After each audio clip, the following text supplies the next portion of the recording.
Well, hello there. Nice evening, everybody. And it looks like we're live for this evening.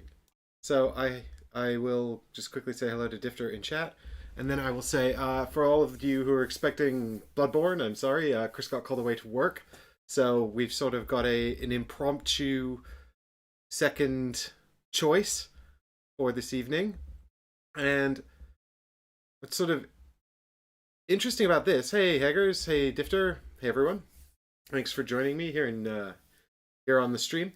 And I wanted to talk a little bit about Kingdom Rush actually because it's a Kickstarter that I backed. It's a game I backed on Kickstarter, and I got it. And when I received it, I was checking to see like on the internet what people thought of it, and it generally received really positive feedback. Is there music playing? Can you guys hear the music? I can't hear the music at all. Why can't I hear the music? Ooh, there's supposed to be music, but it's gone. Is it supposed to be these ones? Okay.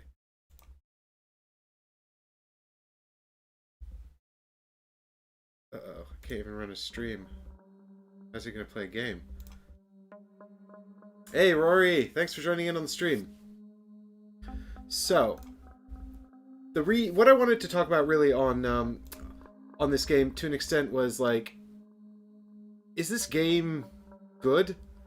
Because a lot of people thought it was really, really good, and when I received first off, Lucky Duck Games, I've played Chronicles of Crime, and I've played the other Kickstarter they had. Oh God, come on, brain. The Joan of Arc Time of Legends. It's the Joan of Arc, but it's a tie-in to the Mythic games one, but it's not the same thing at all. It's actually like sort of stories set in that world, like little miniatures, and there's an app and stuff. So I played that, and actually I played a prototype of that at a convention. I really, really liked it. I mean, we'll ignore the fact that in that game, I got caught in an infinite unsolvable loop where the game couldn't finish and no one could win. But that's fine. I'm sure they'll fix that. That was an early prototype. I think the Kickstarter was live at that point, so it was a while ago. But we really like Chronicles of Crime. And so I have reasonably high expectations for Lucky Duck Games. And when I received Kingdom Rush, like I backed it ages ago. I don't know how late it was, but it was fairly late. And hey, while I'm talking about it, we could actually have a look at this as well. Oh, please tell me the buttons are working. Oh no, buttons no worky. Why buttons no worky? Help the buttons to work.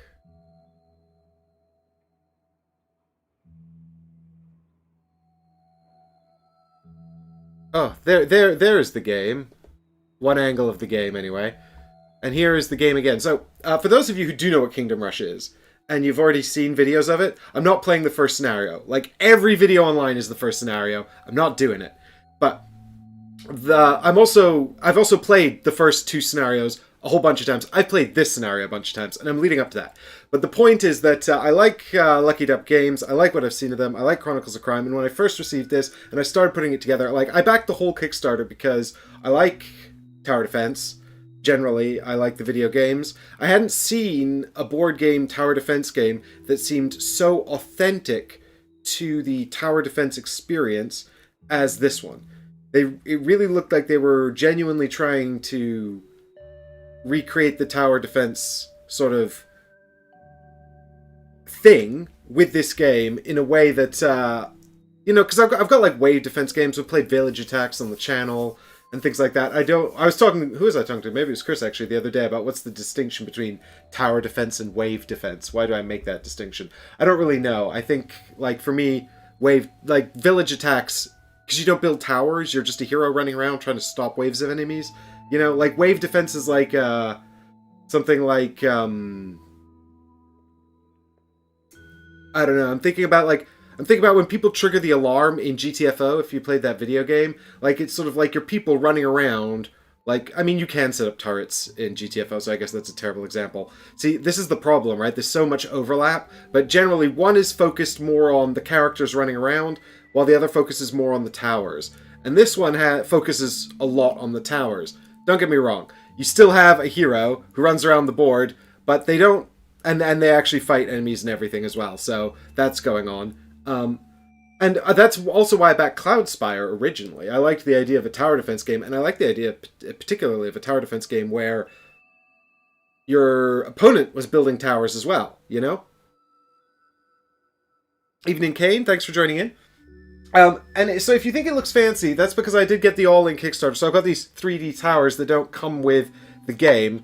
If you bought the core set without... I mean, basically everything else here is from the core set. I don't think anything else here is fancy Kickstarter stuff. There is these fancy hearts that... wow. There are these fancy hearts that were supposed to be red, but they're not red. They're gray. Lucky Duck apologized for that and said they'll ship out some red ones to backers, but... it's fine. I mean, you could just paint them, I suppose, but a lot of people were really bummed out about that, and that's fair enough. But I don't know if... see, there's the actual tokens. They're kind of really terrible. And that was the thing. Like, it's sort of like... It was one of those Kickstarters where it felt like half really sort of polished and half really terrible. You know, the production quality. And I couldn't really... I sort of... When I first received it, I was a little... Because I got really excited about it when I backed it, and then I forgot about it, and then it was late. And so then when it finally showed up, I got really excited again, and then I put it together. And these took forever as well, and I didn't really know what their function was. Sorry about the green screen effect there, but you can see here as well, there's like a puzzle piece side that you have to put together. And so that was a massive pain to do that. And I had to do, like, I don't know, 16? No, more than that. Like, a lot of them. And they actually replaced these clear plastic things, which I've put away in the box, unfortunately, so I can't actually show you guys, sorry. There's these clear plastic cards that go over there, and when you build the turrets, which are these things here, you put them on top. And these are actually great. These 3D towers are great. The plastic sheets you put down under these, when they're not there, are terrible. I really hate them. The cards slide around, they're annoying to pick up, it's awful. And you can't put those out if you're using these 3D turrets. I mean, you can, but then the turrets slide around and it's really annoying. So actually the cardboard on the cardboard is a much better experience than the plastic sheeting. And the reason I'm talking about all of this is because then I put it away for a long time and I didn't get it out. And it was sort of sitting there by my desk for ages. And eventually I was like, you know, I'm either going to have to sell this or I'm going to have to take a look at it because it's just like taking up space and I don't know what to do with it.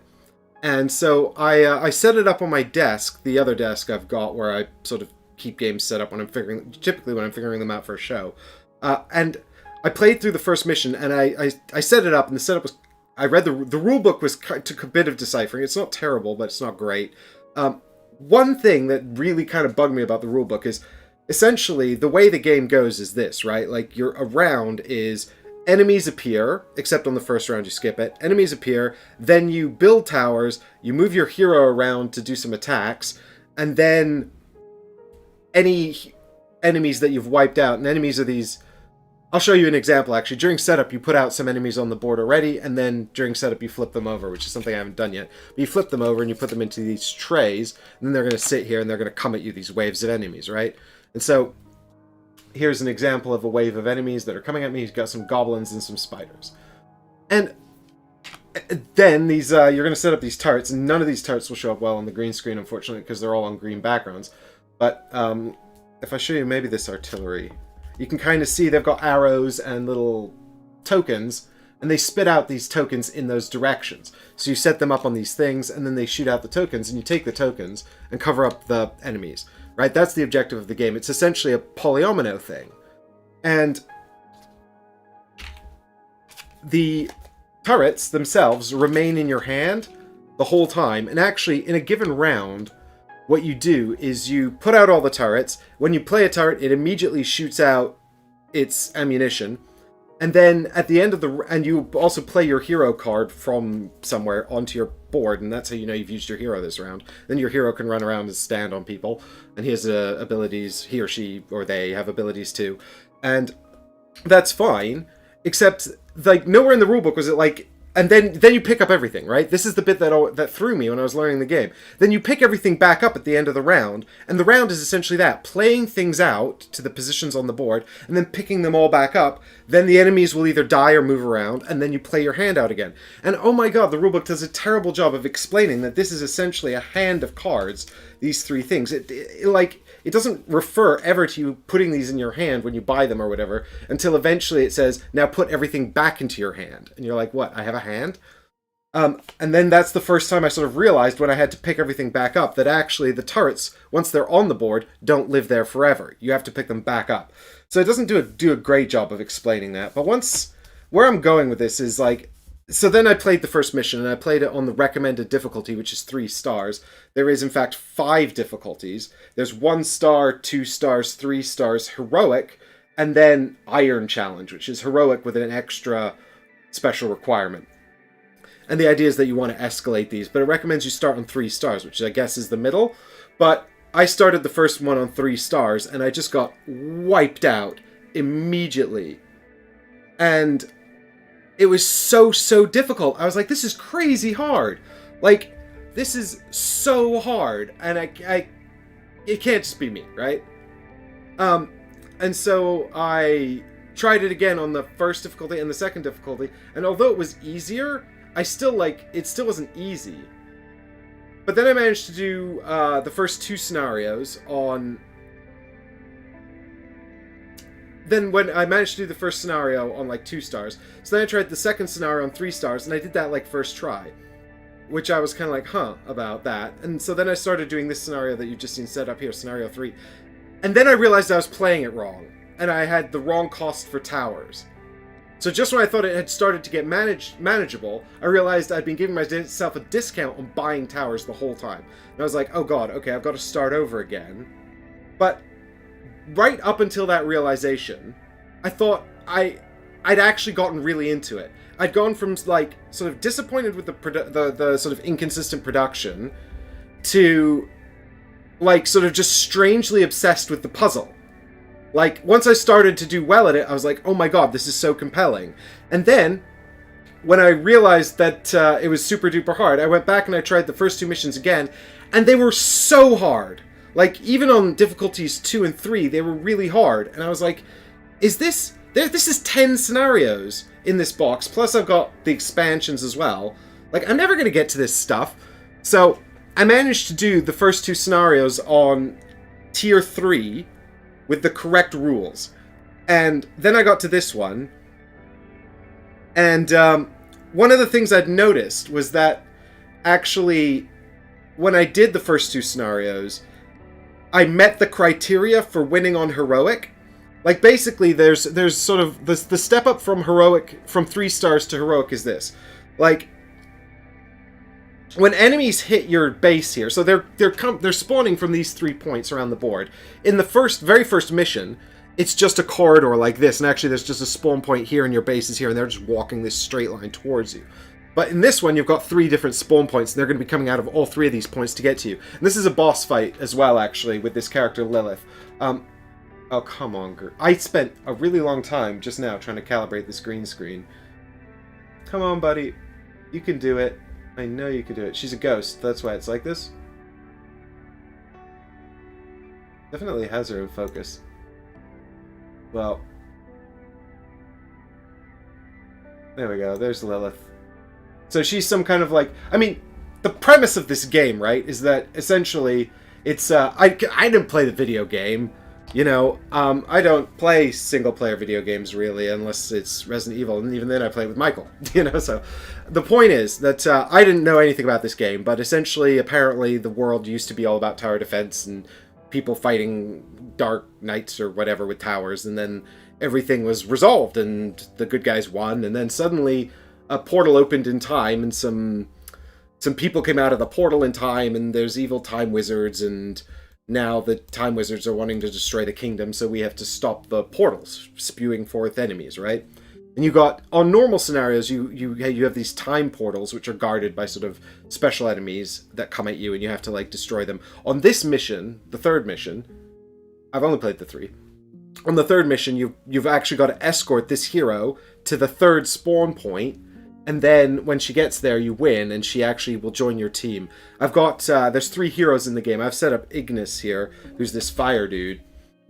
But you've also got Archer, Giant, Maul guy, and Wizard. I wanted to be the Wizard, actually, but it said that he was terrible for solo play. And so they said I have to be Maul guy or Fire guy, and I was like, I'll be Fire guy, obviously. God, I'm all over the place with this game. But basically,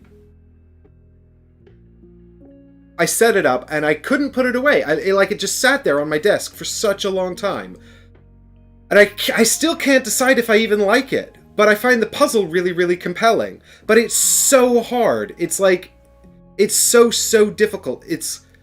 I almost want to go back to when I was doing the rules incorrectly, because I thought that was more fun. And to be fair, it's my game, and I'm playing it on my own, and if I want to go back to that, I can.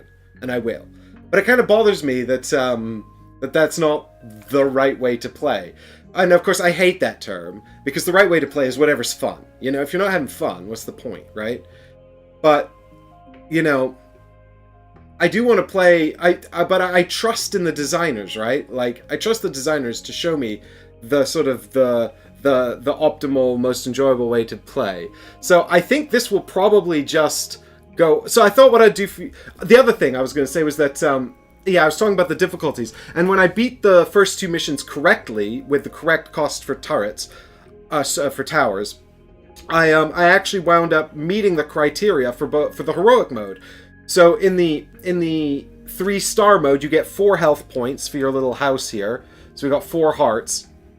And enemies, when the tray gets to here, you take damage. And you take damage equal to the number of uncovered enemies. So you're doing the puzzle, and if you cover up all the enemies with damage, the tile dies, and you get 1 gemstone. Hurrah. But I think other tiles are worth more gemstones, but I've never found a tile that's worth more than 1 in the first 3 scenarios. They're all worth 1 or 0. So that's cool. And gemstones are the currency with which we buy towers. Go figure. So if you cover up all the monsters, then you get a gemstone and destroy the tray. If the tray reaches the base, it deals damage to the base equal to the number of uncovered monsters. So on 3-star mode, you could have up to 3 monsters uncovered on a tray when it hits the exit, and then you'll take 3 damage, and you'll survive on 1, and the tray actually goes away, and you can have the gemstone, if there was one. So you turn the card over, you see, you got a little hole in the bottom of the tray, so you can get your finger in there and pop it out, which is actually really nice. And then on the back, there's a gemstone at the top, which you can have 1 gemstone. And I found that actually 4 hit points is basically so little, I basically never let that happen. So on Heroic, you have 1 gemstone. The other thing is that the hero can't die. So the hero has a number of hit points and is going to take damage. And if you take enough damage, you die, where you come off. I like this heart, actually. I don't know if you guys are going to be able to see this on the green screen, but it was like someone started painting this one red, like they're supposed to be red, and then they were like, oh no, wait, they wanted gray ones and stopped painting it. It's really funny because, anyway. The point was that, so if the hero dies on heroic mode, the hero's just dead and can't come back. Whereas if the hero dies on regular mode, they basically miss a turn and then they can come back. But I found that the dying and missing a turn was so bad anyway. Like, having your hero off the field was almost an auto-lose anyway. Like, I never let it happen. So I actually, even though I didn't technically play on heroic mode, I beat them by those scenarios meeting those criteria. So I thought we'd play this mission that I've never played before in heroic mode and see what happens. Honestly, though, when you scale the difficulty down to 1 and 2, what the game does do, which is really nice, is it gives you some spells, which are like these sort of special tiles that you can use for sort of like one-offs. But I don't know, like, I sort of don't like... You've seen me doing Resident Evil with Michael. Like, I don't like to turn the difficulty down once I've embarked on a sort of a difficulty level, you know? So,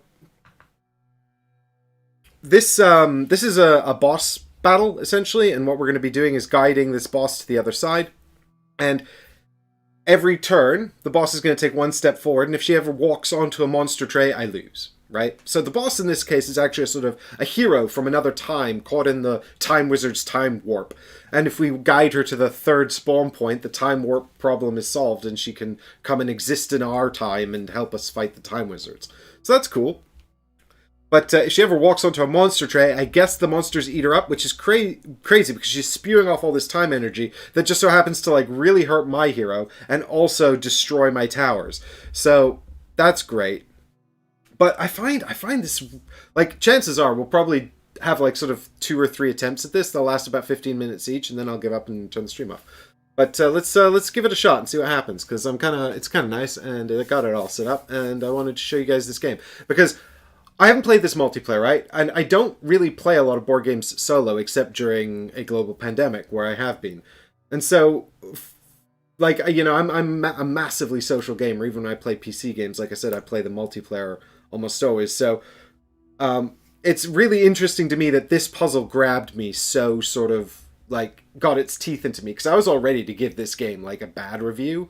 And just be kind of like, it was disappointing, the production wasn't great, it's kind of a pain in the ass to set up. Like, all of these decks you have to, like, build, so you actually know what the order of the cards in each of these hordes, they're called horde stacks.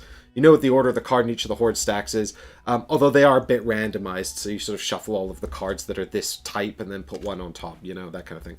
But, so there's an element of randomization and surprise, but setting up all those stacks and the scenarios are all different, so you have to reconfigure the board and it's made up of tiles. I mean, it's probably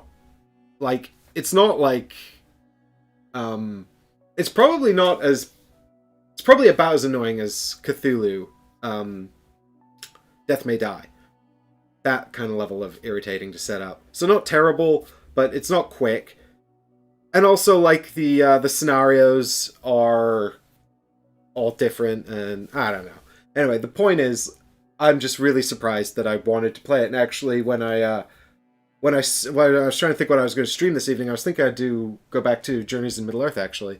Then I was like, but I kind of just want to play this again. So there you go. Like, I'm still doing it, even though, you know. Jeremy Baramy. Nice one. I can get behind that reference. So, the very first thing that happens on a turn is you spawn new hordes, which means flip over this card, put it in a tray, stick it over here. We're not going to do that. So, and then go through an order. So, spawn point 1, spawn point 2, spawn point 3. We're not going to do that on the first round of this game because it's the very first turn. So we're going to skip straight to play tower and hero cards. I got 4 starting towers, which are based on the hero I am. It tells you which ones you get to start with. There are 4 kinds of towers in the game, which you can see over here.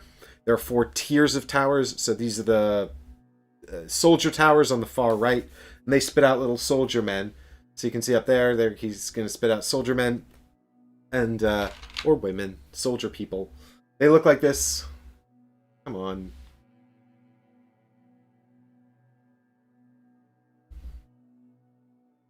I don't know when this got so bad. I spent literally an hour trying to fix this before we went live, by the way. No? You're not gonna cooperate with me? Come on, man. There you go. Little soldier people like this. Anyway, so those towers spit out those guys, and they kind of help you because if they're standing on a card, the card doesn't move, so they can help you control the order of things. And then those cards go up in sort of success.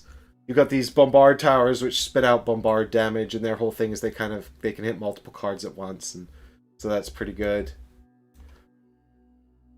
The wizard tower, their thing seems to be that they have the largest tiles, but they're also the least flexible in terms of which way around you want to sort of rotate them.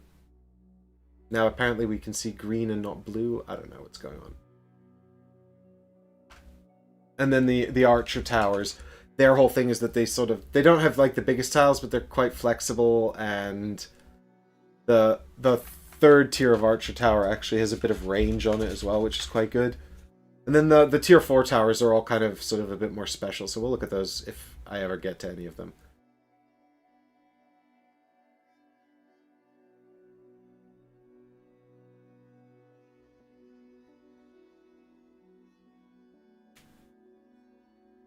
Yogi Bear says, I want to start playing Journeys in Middle-earth as I'm out of campaign games.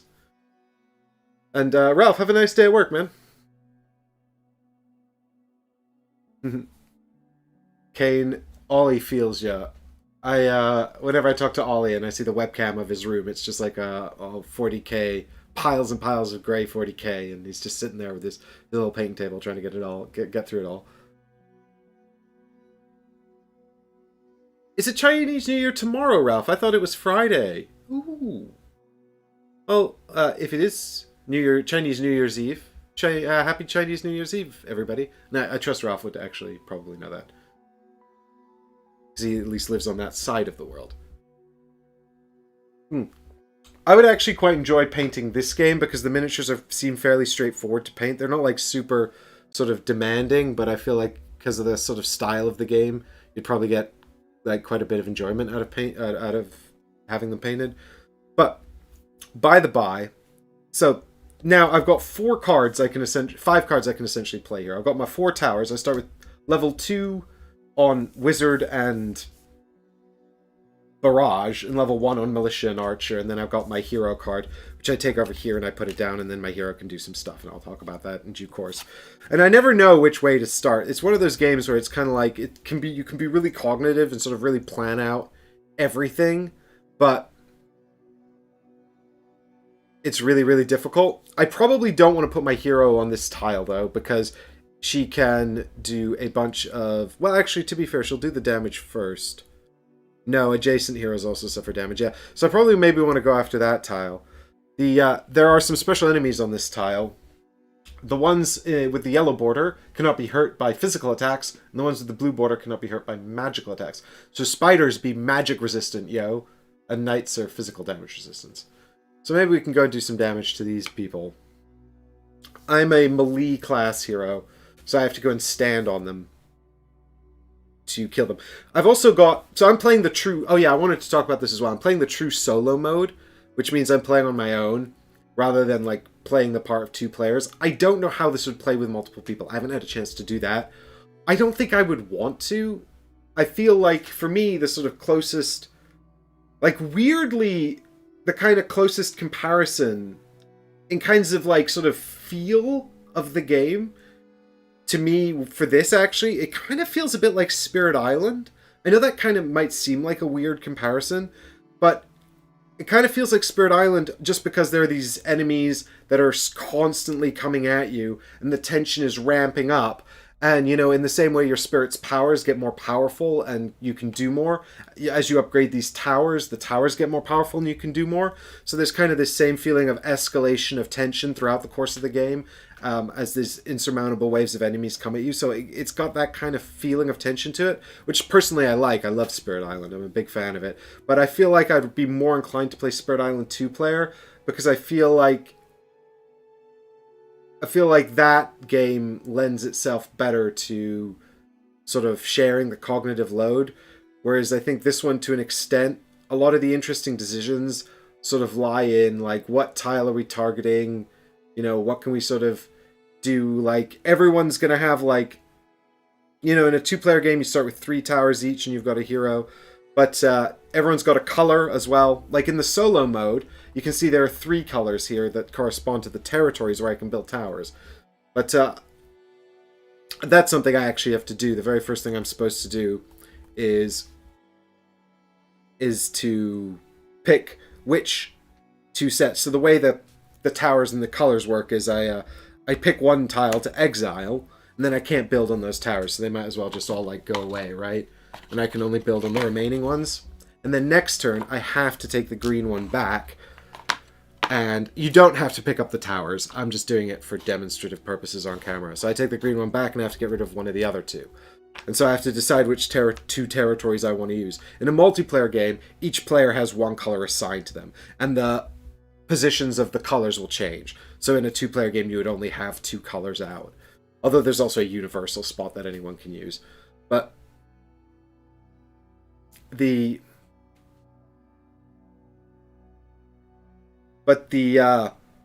So in the solo mode, yeah, that's how that works. But also, I've got these 3 benched heroes, and they're essentially the other. There's 4 heroes in the box, and then apparently, when you beat this person, you can actually take her on as a hero as well. So there's 5 heroes in the box, but you can't use her in the first 3 scenarios. It's like, don't use her in the smallest, most annoying text to find. It says don't use this character in the scenarios.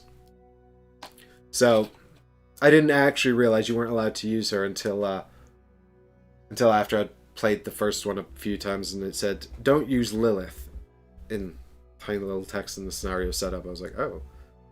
But I do quite like that they do sort of have like a little story that kind of guides you through the levels. And there's a map, and you can put stickers on the map to keep track of the scores you've got for each level, which is kind of appealing. I don't know, Yogi Bear. I don't know if it's because if it's a balancing thing, like she's too powerful, or if it's simply a story point, like she's not there, you have to unlock her. You know, as far as I can tell, you don't unlock any other characters. There's no other heroes in the core set. I've got a bunch of expansions, but I haven't actually looked at them in any great detail. So this is so once per round or turn or whatever you want to call it, once per turn, I think they call it. I think they say, actually, I think they call them turns, and then in the rulebook it says once per round a hero can show up. But you got your phases, and then your... Actually, I can probably just show you this card. This says the special new fourth phase, which is activate the boss. But typically there's six phases within the turn otherwise. But yeah, so once per turn I can pick one of the 3 heroes to come and show up, and they'll sort of walk onto the board and behave a bit like a hero would, and I can decide what they do, and then basically they'll go away at the end of the turn and they'll be done. So I just kind of put that card up there to show that, and then these 2 I can use on a future turn. 1 hero per turn, 1 use each for the whole scenario, and so I've got to decide when I want to use them. But I find I always use 1 on the first round because these towers suck. And the only way to upgrade a tower once you've got it is to, like, not use it.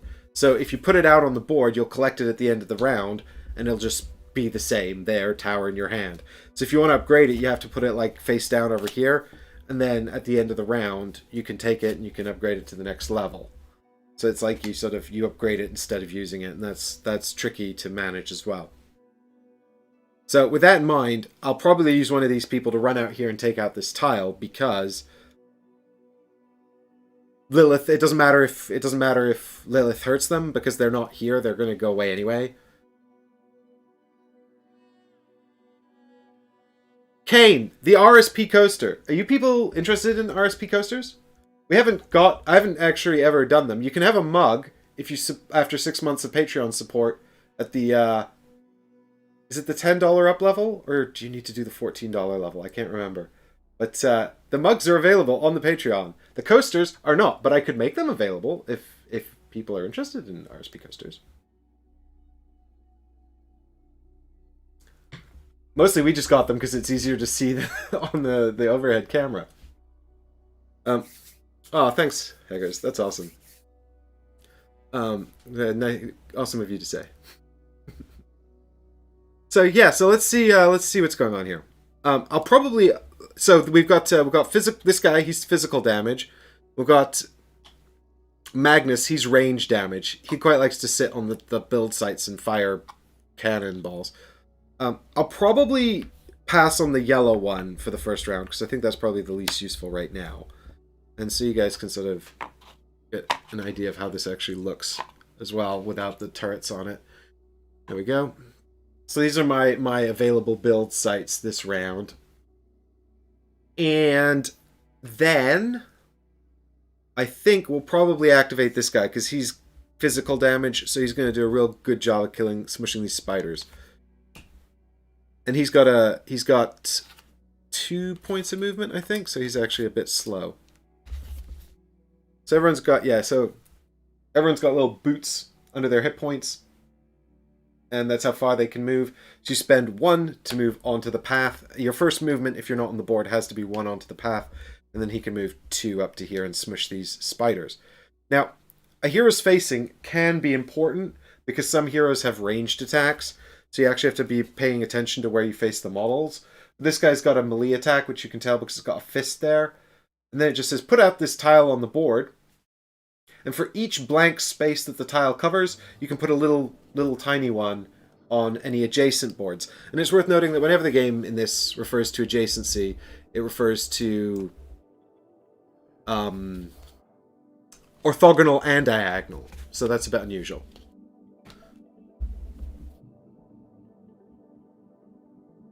Autographed coaster by all the guys. I don't know, that's a bit hard during pandemic times. Because I don't see the guys. Although that was the other thing that kind of bothered me. These hero boards are like they're already starting to wear, and I've not even played with this character. I barely unfold it, so it just doesn't feel like sort of the best quality stuff, But that's fine. It's functional. It could be worse, for sure, but it just felt like a bit like not the it's just a little disappointing, I suppose. So I guess if I put down my ground pound whatever it is there, then we can go ahead and it doesn't matter where I am. We can go ahead and we've got one damage that transitions to an adjacent board, which can be this one because that's adjacent in this game, orthogonal and diagonal. So I'll just I'll poop this out on one of the other magical spiders. There we go. Magic resistant spiders. And then I guess what we can do is we can just grab the archer tower. I mean, it'd be quite cool to upgrade the archer tower. Can I get someone else with this? Can I get them both with this one? Damn it. So I can't get... I don't have any towers that can hit everybody, so I might as well grab this archer tower. Just stick it down here like that. And that lets me put out this double one here. Oh, just a little twofer. We can cover up the remaining spider and goblin there like that. Look at that, they're dead. And that's that tile taken care of. That's going to get destroyed in the next phase. So I don't really need to worry about that now, but I should probably start to worry about this one. So we can activate Ignis, my hero, who's got 3 movement. And he can go 1, 2, so he can move diagonally. 3 and stand up here. Now, it's worth noting that unlike attacks, and this is kind of a bit tricky to sort of grok when you're first... And this is kind of what I was talking about. Like, grok when you're first talking about or learning the game. There's 3 types of damage. There's physical and magical, which we've already looked at. And, like, everything is sort of indicated on various tiles and trays and whatnot, whether they're magical. So actually you can see here that Ignis has a basic attack, which is a melee attack, but it's also magical. That's why it's got the blue bolt there, which the camera won't show you. But then he's got 2 more special abilities that you don't get in the first 2 scenarios, but they're... Oh no, you unlock them in scenario 2, actually. And they're both magical melee attacks as well. So he's got to use these attacks on the tile that he's on. That's what melee means. You've got to put it on the tile you're on. But then sometimes they knock damage onto adjacent tiles. You can say this says put a fireball on an adjacent horde. You've also got this crazy round thing, and that just means you can orient the polyomino in any manner that you want. I've actually cheated. I've just realized I've cheated.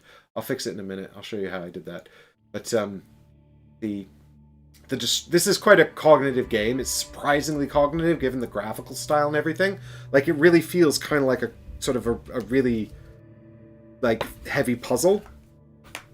I usually have these the other way around. But the thing is, there's that. There's also melee damage, which is indicated by a sword. So you can see the artillery does melee not melee, physical damage. But it's also ranged, and ranged because I have arrows. When there's arrows, that means it's ranged. So for example, the basic attack on Magnus here is a ranged attack because he's got some arrows, which is why it's important to track his facing when you're moving him around on the board or whatever. Yeah, so he's got ranged magic. And I'll show you here, actually. Maybe if we go into the hand camera. I don't know if you guys will get a good look at it from there, but in the hand camera, you can actually see here that on the archery tower, it's got the polyomino there in a what looks like vertical to you guys right now. And it doesn't have that crazy wheel with all the arrows on it, which means that I can't actually reorient the polyomino. So this is actually illegal, right? Because it's the wrong way. I have to put it this way round. That's a really important consideration. So obviously now I've not killed the tile because this enemy's uncovered. But fortunately, I can actually just put this tower over here, which changes the orientation of the picture. So now I can do what I want. Of course, I might not have been able to do that. You know, I'm just kind of lucky that I could. And you can see that this ranged tower here has 3 arrows pointing off the top and 1 tile. That means this tile, so it's a 1 attack tower, so it gets to put out 1 tile, and it can hit this space, or this space. Obviously, that's not on the board, so it can't hit that, but that's not a part of it. But so it can attack the 3 directly in front of it. You know, if I oriented it like this, it could hit these 2 here, but there's nothing there, etc. So there's sort of an element of strategy to how you put the towers down. And of course, if I changed the tower to be like that, then I could put the tile long ways over here as well, so I can kind of change the polyomino direction. But typically, you can only rotate them 90 degrees, and sort of the wizard's the most interesting sort of thing of this, right? Because the wizard tile is out like this, and then if you turn the turret like that, it goes like this. Then if you turn it like that, it goes like that, because you can't actually flip it. You're not allowed to flip it. So that's kind of like really interesting. And then of course when you upgrade the wizard's tower, the actual next level of wizard just does the exact same thing, but it's got the directions, so you can just put it any way around you want, you know? So that's really... There is that kind of element to the puzzle, which is really interesting. And I find that versatility of the wizard's piece is really useful. So, in any case, I'm going to go ahead and move Ignis now. And I'm going to run him up to here. And I'm going to...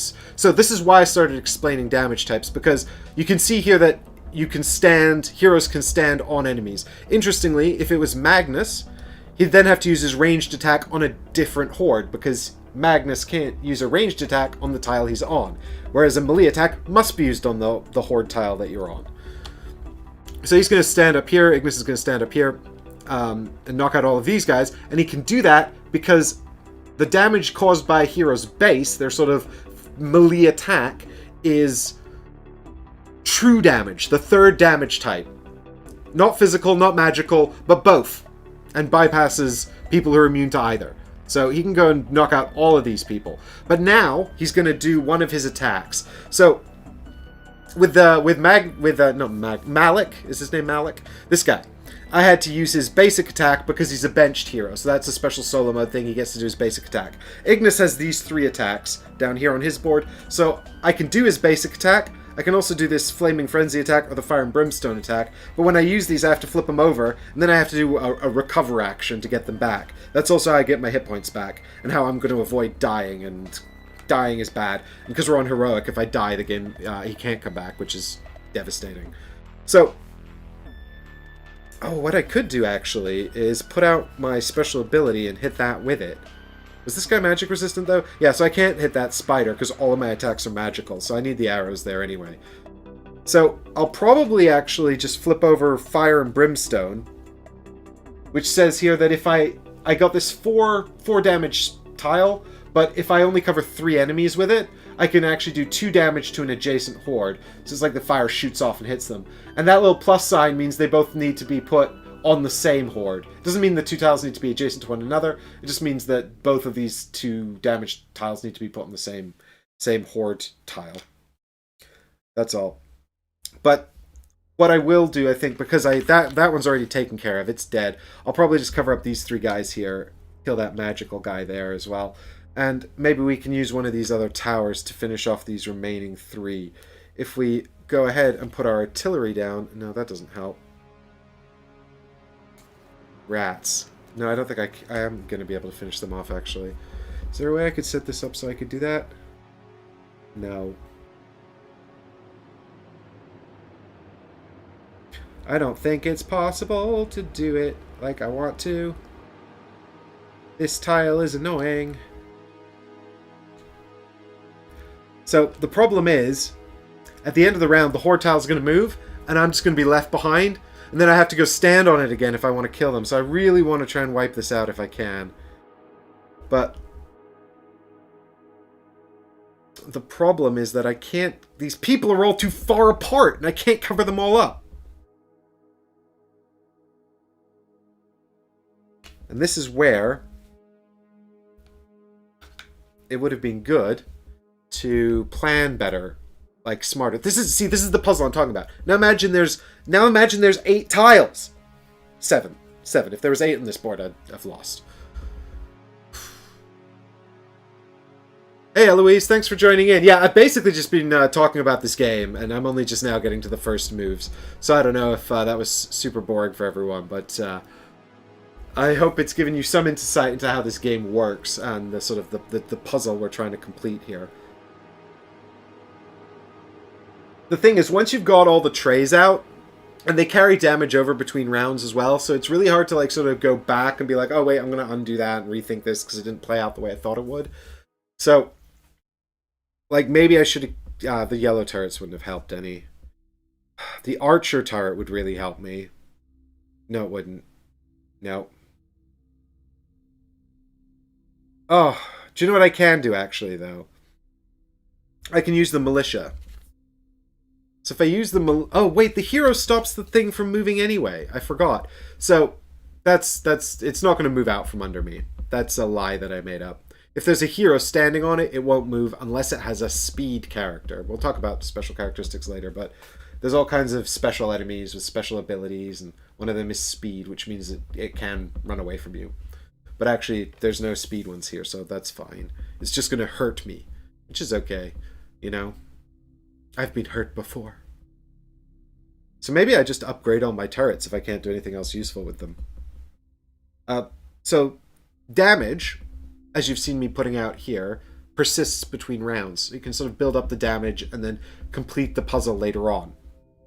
Whereas soldiers, the little militia dudes, if the tile is not completely destroyed, the monsters will actually fight back and kill them, so they don't persist between rounds.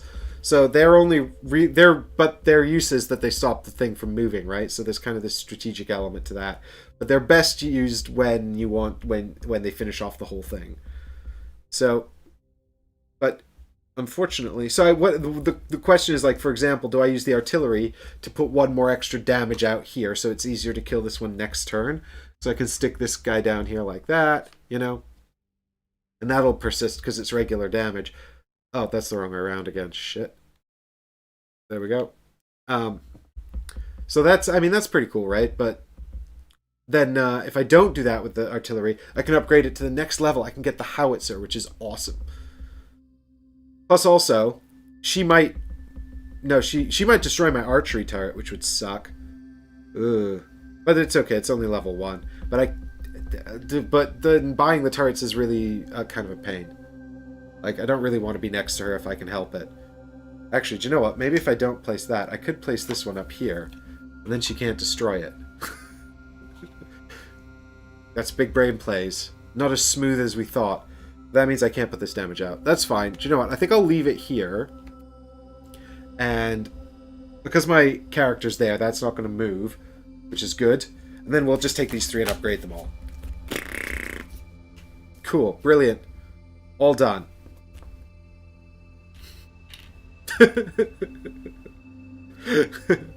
Okay, so now what we're done is we're done playing turrets and hero cards and stuff like that. So we go to the destroy horde phases stage. So we move out from the central area, and this horde tray is complete. All the enemies are covered up, so this is destroyed. Now, normally, if this was a normal actual player's hero, he'd go back there and he'd take 1 damage because the tray under him was removed. That's just how it works. But because he's a benched hero, he's one of my special bonus heroes, he just goes away. He's done. He's going to have a nap time over there now for the rest of the game. He can't come back. And then we can flip this over and discover our awesome prize. It's 1 gem. So we get to have a gem. And that's done. And that's done. Cool. So now we're going to do the special boss phase thing. We're going to flip over one of Liloth'd's behavior cards here and see what she does. So in this instance, she destroys a turret next to her, adjacent to her. And remember, adjacency means orthogonal and diagonal, so good thing I moved that archery turret. And then she's also going to do 1 damage to every hero adjacent to her as well. So if I was here, I'd take a damage, which would suck for me. But I don't, because I'm too far away. And then she's going to move 1 space forward. Remember, if she couldn't move forward there, then I would lose the game. So she's moving ever closer to me. She wants to get me, but I'm too far away. And that's her behavior card for the round. And then I will advance the Horde trays. So this Horde tray is going to activate. It's going to try to move. It can't because I'm standing on it, but I do take 1 damage for preventing it from moving. And if it had been the fast one, I would have prevented it from moving entirely as well. So that's kind of like this little subtle thing where if there's a soldier on it, so when the tray activates, if it's blocked from moving, it does a damage to everyone standing on it, and then that's it. So in this case, it would kill this little soldier man, but it wouldn't move. In this case, it doesn't kill my hero, but I take a thing down here. It might kill me if I let this get too low, but at this stage it doesn't. But if it's the fast tray, what happens is, and I find this a little inconsistent actually in the rules, I didn't like it too much, but we can explain that when we get to actual special monsters. So far we've got the damage resistance ones. I don't know why I'm doing that. We've got the damage resistance ones, but we haven't seen the special types yet. But if it was the fast ones, it would actually try to move, dealing a damage to him and killing him, then it would try to move again and it would succeed. So it would move 1 instead of 2. However, with my hero, it would just deal 2 damage to him, which would probably kill him. I mean, it might not kill him, but if he was on 1 hit point, I presume it would kill him and then move 1. But I was on my full 3, so I just took the 1 damage. In this case, and that's fine. They're staying put for now. And after we advance the Horde trays, then what we do is we actually pick up all of our turrets and put them back into our hand. So I'm going to take this archer back here into my hand. And then I get to take these ones and upgrade them. So we're going to put back the level 2 adept. Get the level 3 wizard. Come here, wizard. Yeah. And we're going to take the militia and put that one back. We'll get in the footmen. And we'll put the artillery back. And we'll get the howitzer. Awesome. Cool. And I keep these here in a little grid as well, so I can sort of keep track of what I've got. And now the final phase of the whole round is spend the gemstones. So I start with 5. That's a difficulty thing. You get more if you play on easier. I've got a 6th from the tower I just destroyed. I can buy towers. A level 1 tower costs 2 gemstones, and a level 2 tower. Level 1 costs 2, level 2 costs 3, and you can't buy 3 and 4. 4 isn't even available in scenarios 1 and 2. I've only ever had 1 turret 4 on this game, and then Lilith destroyed it anyway. I'm trying to help you. You're not making it easier. So I can buy 3 level 1 towers, or I can buy 1 level 2, 1 level 1, and then save a gem. I don't know what to do. I probably want to buy a level 2, but actually I might want to stock up on towers. Thing is, I don't know what's coming out. I know that this one's going to be really tough, so I'm going to have to keep my eye on that. This one will be baby stuff. This one's going to be medium tough. So the cards have a sort of a difficulty in 2 senses, because they have a difficulty in terms of the green, red, or orange. There's 3 colors of cards. These are the green ones, that's why you can't see them. But then they also have a scenario number. So this one is introduced in scenario 3, so it's a bit harder or more complex than the ones that are scenario 1 and 2. So this is a scenario 3 green card, so it's the easiest of the scenario 3s. This is a green scenario 1 card, so that one's baby stuff. He says, right before he got eaten by goblins. So, I'm thinking maybe 3 level 1s. I have to be careful because Lilith really likes to destroy towers. Sometimes she destroys 2. And that's really mean. Oh god, if I stay here as well, she might just kill me. I need to get out of here. What am I covering up? Oh, I don't want to deal with that.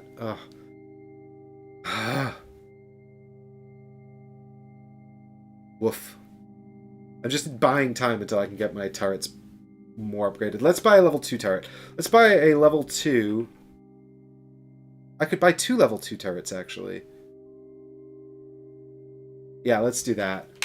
Spend all of the gemstones. We'll get a footman. And we'll get a level 2 archery turret, because they're really good. Okay. Right. And then the spending of the crystals is done, so now the first thing that happens is I have to decide which of these gemstones I'm going to forfeit this round. So we can put back the other build spots. And then we can think about our life choices. So we're going to get an enemy here, an enemy here, and an enemy here. In addition to the one I'm standing on. So I'm thinking maybe green is the least useful at the moment. This is the one we need to destroy, actually. Because that's where Liloth'd is going. We need to destroy this one. So actually, I think... Well, I can't get rid of yellow again. So it's either purple or green we're getting rid of. So the only turret that's actually pointing directly at this spot is this one. So I guess we want to keep green. We have to keep yellow, so that means we're forfeiting purple. That's my logic. If you don't like it, leave a comment down below. Throw a dislike on... Oh, no, don't do that, actually. I changed my mind. Don't dislike the video, please. Okay, so now that I've chosen which turrets to forfeit, I can reveal these enemies. And we always start... We go in order, so we'll do the... one guys first, but it doesn't really matter. Great, more magical resistant spiders. Cool.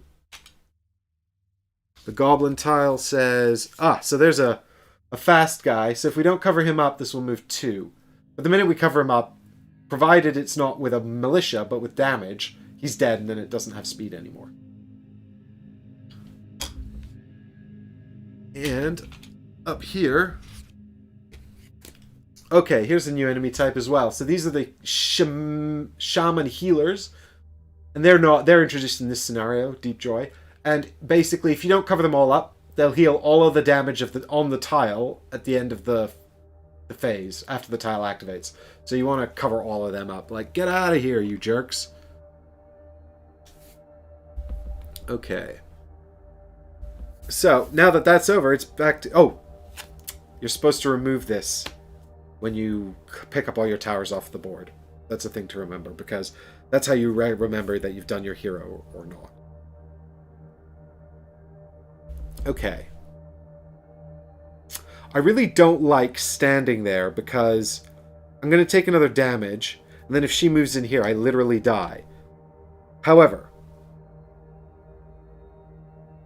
No, I think I have to leave there, actually, which really sucks.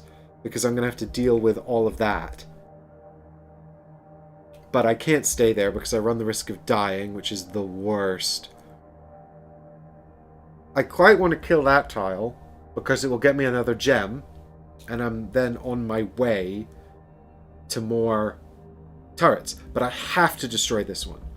So let's have a look and see if we've got the means to destroy it. We need to cover up all those spiders with physical damage. There's 4 spiders. I'm going to need... I mean, we could use the footmen to do it. And here's a cool thing about the footmen as well, actually. You'll notice all the turrets have a destroyed back, and that's because they can get destroyed either by Liloth'd, the boss Liloth'd, or by portals. If they attack portals, they can get destroyed. Portals are not present in this game, but they're the standard scenario objective. Usually you've got portals slotted into these decks, and they represent the power of the time wizards. And the portals come out, and they're basically guarded by enemies, and they move towards the base, and if they get into the base, you just lose immediately. Of course, on heroic mode, you lose immediately anyway. But they have more challenging enemies, more challenging puzzles that you have to do, but there's 2 sort of complications with the portals. One is that the heroes can't interact with them at all. Can't stand on them, can't do damage to them, can't interact with them at all. Heroes, nada. So that means you have to hit them with turrets, and then they also have a turret limitation.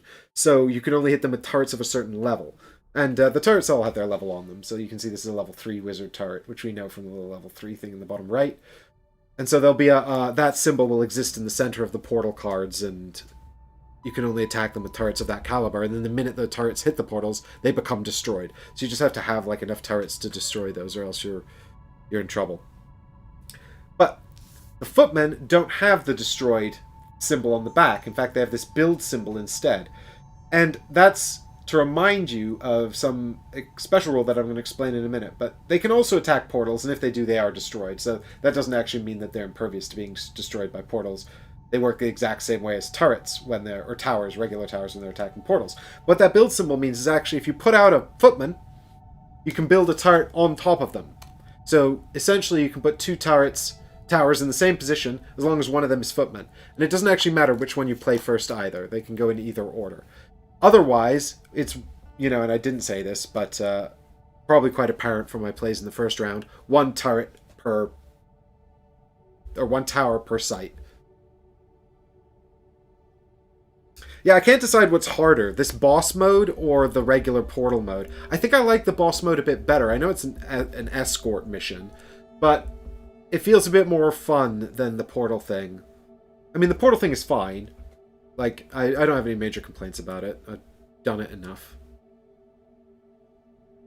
And I kept going back to it. I kept going back to it. So if we put a howitzer up here... Actually, we should move Ignis first. If he's not going to stay there, we should move him so he can put damage onto that tile. So let's move him. And I think Ignis is going to go 1, 2, and stand on this guy here. Actually, that's just 1, because he can move diagonally. And then we can actually do our regular attack as well. Or maybe we do the healing attack. No, the regular attack is fine. And if I only cover up 2 people with this, so I could cover up 3 here, or I could leave it open like that. And if I only cover up 2, I can spit a fireball back onto this one. And I don't know if that's maybe worth it, because this is the next one I need to destroy. You'll notice that Magnus is... That's not Mag... This is Magnus. Malik? Is he really named Malik? Did they give these guys the exact same name, basically? He is named Malik. So this is Malik. And that's the wizard Magnus, who is not Malik. So don't get confused on a live stream about it. So... let's go ahead and... yeah, so they're the next tile I have to destroy. I was just going to say that Malik's damage is still on the tile. I don't know if you can sort of see his little ground pound thing there. That's just to show that even though he's dead, his damage persists. Because it's sort of like the enemies are dead. Once they're dead, they're dead. The only thing that like can uncover them is if they're fighting with a miniature, like your hero or a soldier, right? So I'll put the howitzer down here anyway. And we'll deal 3 damage out onto this thing in front of me. And I guess we'll kill the damage-resistant spiders. Note that I can't even put this tile down on the knight. Like, that's just not allowed because he's immune to it. So that would just be illegal. And I guess we'll kill these magic-immune spiders on the other one as well. It's a start! Now... I don't know if I'm going to be able to get that tile with from any other position. So, there's not much point in putting down these guys, except that it stops the tile moving. And the thing is, in a perfect world, I'm going to destroy this one, which means she's going to move in there. And you might think, well, why would I want to stop that moving? She's blocking the way. It will jump over her to here, which puts it ever closer to my base. So, I don't really want that to happen. So I guess we can throw some footmen in here, although they'll die, so their only purpose is to stop this thing from moving. Unless I can get 2 more damage on it, which I don't think I can. Because I don't think I have anything with enough range to do that. Fortunately, the purple turrets were the only other one that was close enough. So now we need to deal with this issue.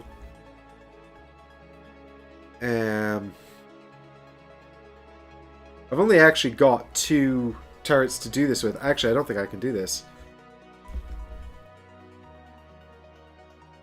I might not even be able to put the howitzer there. Hang on. Because if I don't destroy that, we've just lost. Or I could activate another hero and maybe try and destroy both of them. That might be the way to go about it, actually. I mean, it feels a bit bad using 2 heroes in the first 2 rounds. But that does buy me the time to upgrade my turrets. Already F's in chat. Well, it's really hard, this game. So if I activate... we're going to activate Magnus, because I think he's the least good of the benched heroes. I think, actually, these 2 are the best, and it's a close call about who's better. This Wildcat is awesome. And it's great. And I love it. And it's just a little kitty cat. But it, like, wrecks face. But if I spawn him, he can go 1-2 up to here, stand on this guy, and then cast his magic spell directly forward onto this and destroy it. And that's probably a good thing to destroy both of these. And actually, I can probably take this one out as well, and then that's 3 off the board. Although I'm thinking I'm going to be using the footmen, which is kind of a shame, because I sure would like to stop that moving 2. But you can't win them all. Yeah, so if I put this one down here, we can put this thing into here. And then we throw the footman down here as well, and they'll come out and destroy it. I have an extra footman that I don't even need to use. Almost seems like a waste of Malik, really, but c'est la vie. Okay, can I destroy this thing with this wizard's tower? No.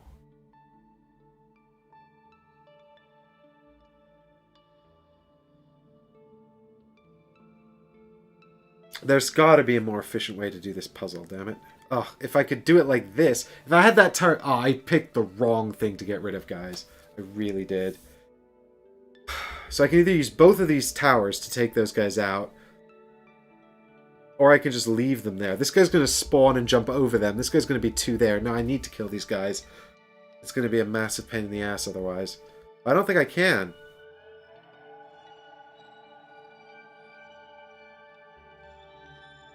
Oh my god. I am terrible at this game. It's so hard.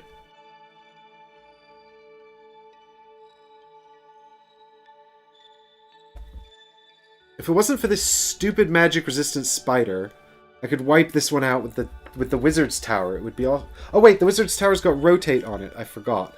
Hang on.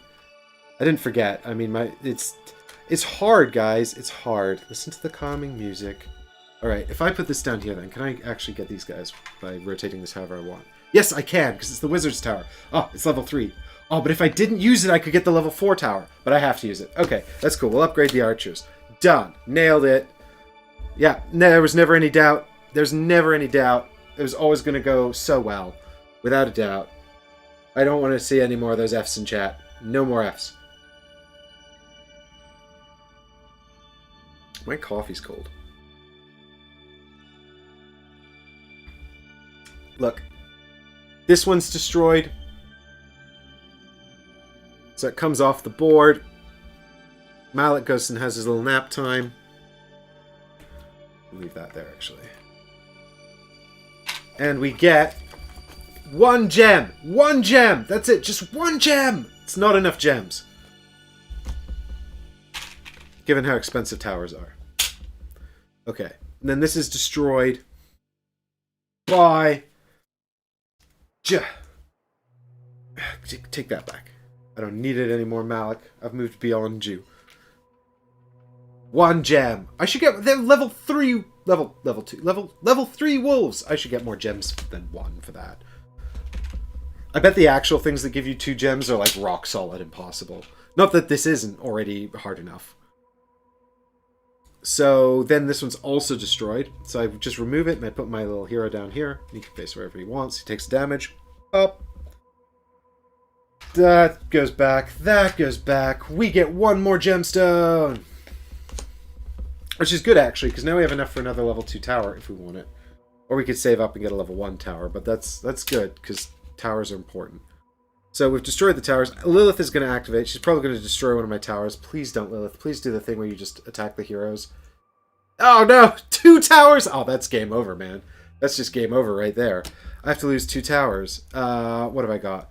Okay, well, we'll have to get rid of a footman. This is game over. That's so rough. Jeez, that's just terrible luck. I guess we'll get rid of the level 2 archer tower because we're about to get another one. But god, that's so bad. Ugh. I guess that's a good reason to have level 1 towers on this one so you have something she can destroy. And then she moves 1 forward and the game isn't over yet. The howitzer comes back, the footmen come back. This upgrades to level 2. Oh my god, I have no towers. I'm back to 4 towers. They're all level 2, but that's it. Oh my god, that's actually devastating. That's so bad. I need to buy a level 1 tower so that I can buy another level 1 tower in a minute.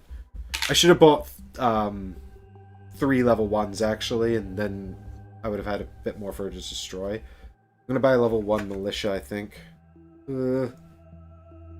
Oof. Or a level 1 howitzer tower? Okay. Can't buy anything with that one. So I picked that up as well. Picked up all the cards, spent the crystals. You're supposed to pick that up first, but I did slightly out of order there. So now the next thing I have to do is decide on the order. Oh, shit, I forgot to move. Wow, I skipped right over these guys moving. So they moved 2 that way. They're going to come down here now.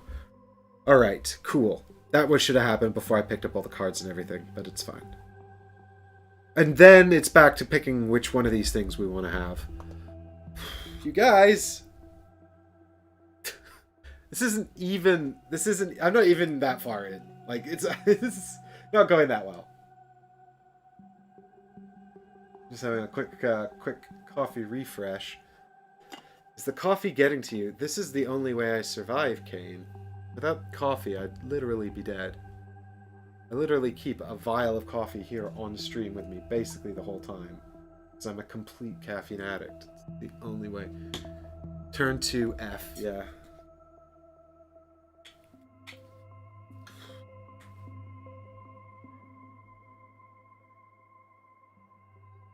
Alright, gotta keep hydrated. It's super important when you drink this much coffee. Alright. Well, we definitely have the purple ones back. So that's good. I just realized, because of where my hero is standing, that monster's going to jump straight to here. So I haven't even bought myself 1 turn of non-mandatory destruction. Let's get rid of the yellow ones again.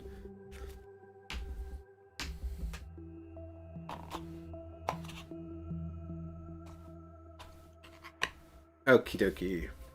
And now, enemies spawn. So first off, this tile. Okay, so we got the healers on here, as well as large enemies. Large enemies deal 4 damage to the base if they reach it, and you have to cover up all 4 spaces to kill them. And furthermore, I only have 1 hit point anyway, so it doesn't even matter. Alright, and then these guys, oh good, they're all damage resistant, are going to jump straight over my hero and just land here. And these ones are not so bad, I guess. It's just a bunch of really annoying healers. And their little goblin friends. Okay. My turn! Back to me! Oh, God. I can't believe she destroyed all those towers. It's so upsetting. I don't want to put my towers anywhere near her now.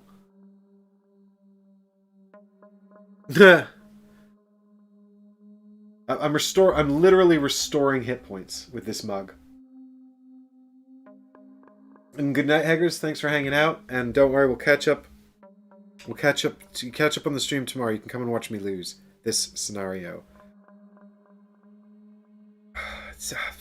Okay, I need to kill that. Ideally, I want to stop that. So, I mean, theoretically, we could just throw down these guys and then not worry about that one for a turn. But then it's going to be here with full hit points. So if we can do some damage to it, that'd be great. I think that last move where she destroyed 2 of my towers really just took me out of the game, to be honest. But we'll do our best. I usually quite like to activate Ignis first. I don't want to put him on the critical tile, though, because... So maybe we just use her again, because she's got her ranged attacks. She could take a good chunk out of this one and do damage to that one. Solve 2 problems at once. So, yeah. Do we just use blast through all 3 of these guys? I was hoping to save... Ailey? Allison? Wildcat. The cat. Illyria. I was hoping to save Illyria Swiftwind for later. But I think that given the drastic situation created... What's her movement? I just showed you guys. It's 3. But I think because of the drastic situation created by Lilith here, I actually have to activate her now. So she can go 1 1, 2, 3 up to here and take out a portion of these enemies. And placing this is going to be really important. So actually, maybe before I activate her, let's see what we can do with the turrets. I don't really want to put any of them next to that space. But I have to. I have to use these build locations. I can't avoid it. So maybe we put down the Wizard and the Bombard Tower. I think she only destroys 2 towers once. I think every one of these other cards is damage to heroes or damage to 1 turret. Like, destroys 1 turret. So, we put down the Wizard. We can actually go in here and wipe out a whole bunch of these tokens. Maybe then Illyria will stand there. Which means I can actually put this one down here, thus putting all my most expensive towers next to the crazy psycho lady. That's cool. Put this one in here, and this one, probably want to wipe out these 2 healers, I guess. Maybe do that. And then if we throw down... Only having 1 footman really sucks. Should have bought the level 1 footman. That would have been bad. That would have been good. Although, actually, we could stand Illyria on this one, and then it wouldn't move. And the damage she does would still take that one out. In fact, in a way... I mean, it wouldn't be better. I still need to use this this footman on here, but at least that would stop that from moving. But I won't kill... I don't think I can kill that one, so I kind of want to put her damage on it. Because the damage will stay, even when these 2 go. I think Wildcat goes away at the end of the turn when Illyria is benched. Because it's a miniature. I think it's only got the 1 hit point. So.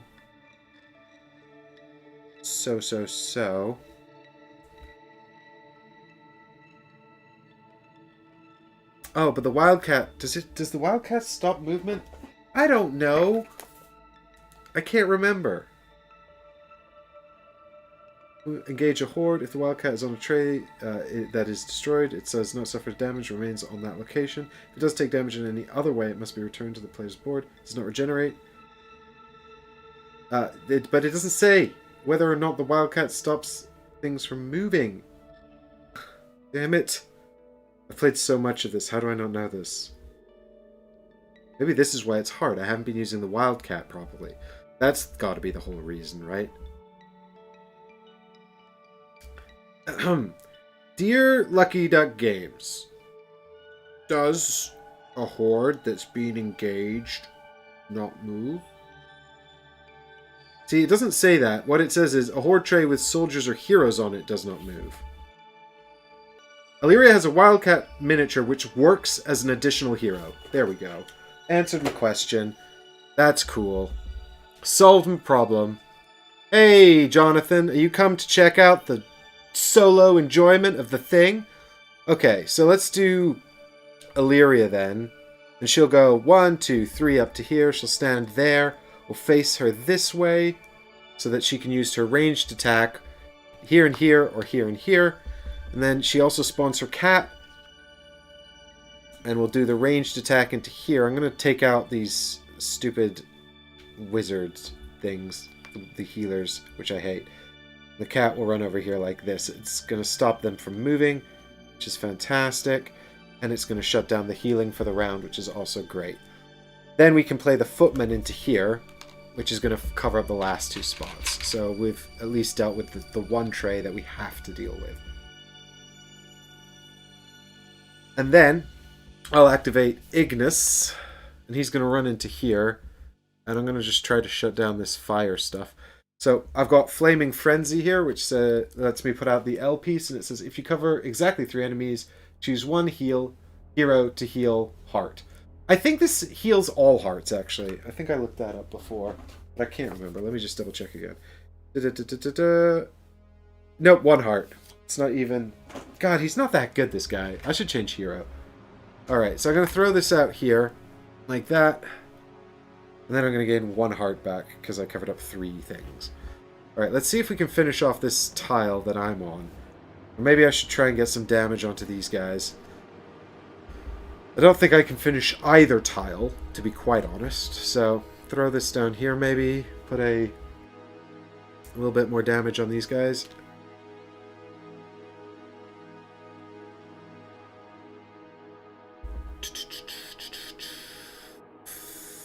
Yep, that's it. This one's going to be upgraded. Ba-bam. Because it's sugar bad at the moment. Alright, we're done. We're done. So we're going to destroy some trays. This one can't be destroyed. This one's destroyed, though. Haha. And you are done, Illyria. And you guys are dead. That's done. Done. 1 gemstone. 1 gemstone. Give me that gem.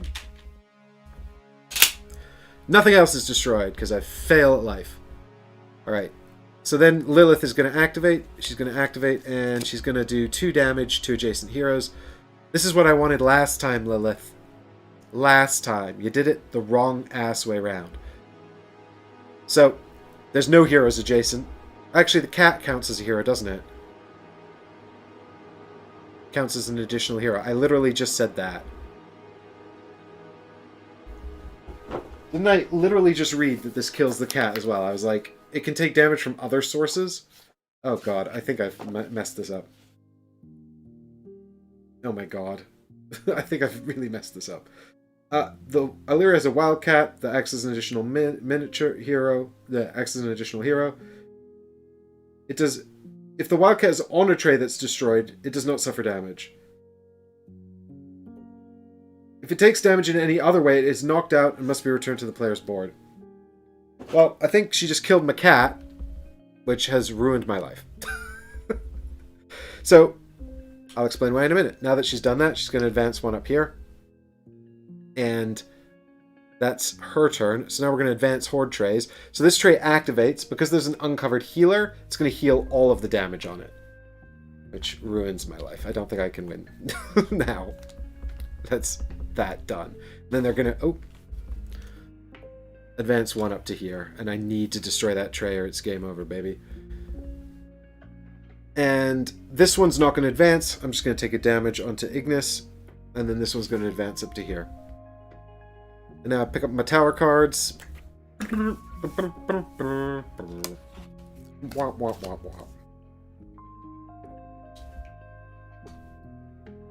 not good gameplay. And then this one can upgrade to Bombard level 2. Ignis is done. And that is the... Oh, now I can spend my crystals. Yes, please. Get me one of these guys, I think. Just give me anything. Just give me something. Oh, I kind of want another archery tower, though. I need to stop them from moving, though. So give me another one of these guys. If I stop them from moving, I haven't completely lost yet. Okay. Alright. And so now I have to decide which turrets to activate. I think I'm going to get rid of the green ones. Bring back the yellow and the purple. I mean, I lose the purple. If I get these 2. Yeah, I'll tell you what. We'll give up the purple, and we'll take back the yellow. Bing. Bing. Bing. Bing. Bye, purple. You know, Lilith is completely unhelpful. I'm doing this for your own good, Lilith. God damn it.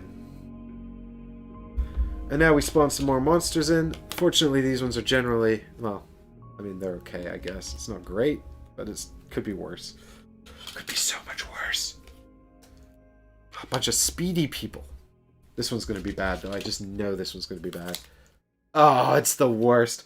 There's so much going on this tray. Okay, it's got the big guy, but now he's resistant to physical damage. It's got a bunch of magical resistant spiders. It's got a couple of physical resistance little knights, and then it's got these death guys. And the death guys just mean they can't be covered up by miniatures, because they've got scythes of doom. So you can't put your hero on them, can't put the soldiers on them, can't put the cat on them, I guess. Probably. It says here, heroes and soldiers cannot cover a deadly enemy. And as we just discovered, the cat counts as a hero. Oh my god. So, I'm boned. Right. I need to do I used this action as well last turn. So I definitely need to do a recovery action with Ignis this turn, or else he'll die. So, and then we'll be even more screwed than we already are. So I think with that in mind, I'm just going to kind of run 1, 2, 3. It doesn't really matter which way around I go. Over to here. And do a recovery action. Actually, do you know what? I might just stand here because I'm not going to build anything there. I think you can build under heroes. I don't think they block it or anything, but to be honest, I have so much movement, and all I am doing is dicking around up here anyway, so it's fine. And then I'm going to get back both my abilities, and I'm going to heal all my hit points. That's my recovery action. Now I have to just try and destroy this with these turrets, none of which are pointing at it. Let's put this mega howitzer down here, because it hits everybody. That just pleases me, regardless of whether it's actually a good move. So I'm going to use this to cover up these 2 healers, because if I don't kill them, then I might as well not bother even doing any damage. I'm gonna put out this one here to wipe out these... ooh, what else do I have that can point at them? I've got the archery turret that can hit them. So I've got this magic wizard who can hit them as well. And then I've got the footmen. So we can actually stay in the game, at least for a little while longer. So I will go down here. I'll explain why. Well, you'll see why, probably. And then this one can wipe out these 2 death guys. Get rid of them. They're horrible. I hate them. Bye. Alright, let's stick this one down here. The artillery. Put out this double here. And we can get a single as well. We'll get the single down here to take out this odd guy there. Okay. Marksman tower in here. Puts out the L-shaped archery piece. Oh, I forgot I have to deal with that too. Good. In here. Yeah. Come on. Okay, well that's not quite working out, but it's fine. Can you see how, like, they're not quite next to each other? Anyway. It's fine. We'll deal with these guys later. I'll put the militia tower in there. One guy. He's like, hello, I'm here to stop you. Right, because what we need this tower in... Oh, no! I can't use this! Oh, I'm fucked.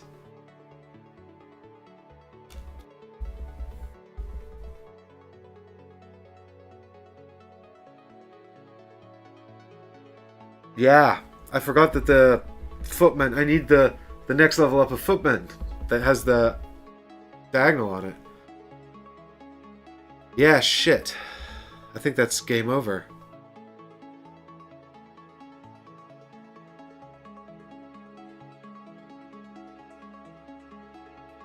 Can't take these guys out with a wizard, can I?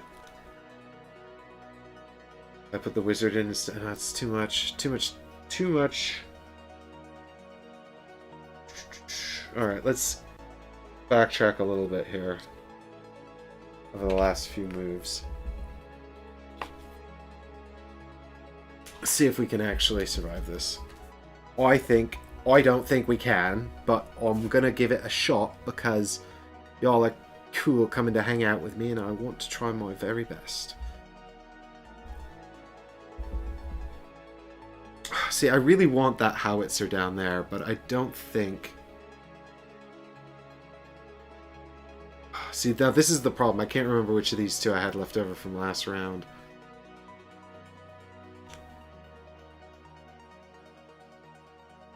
I think it was like that, wasn't it?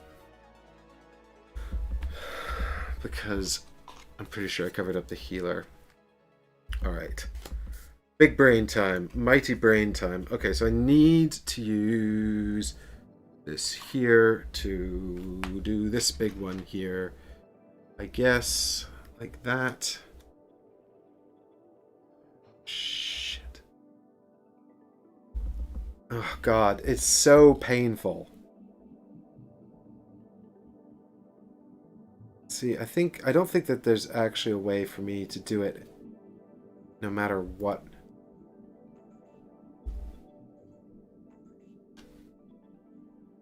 That still leaves me needing to do the 3 spots.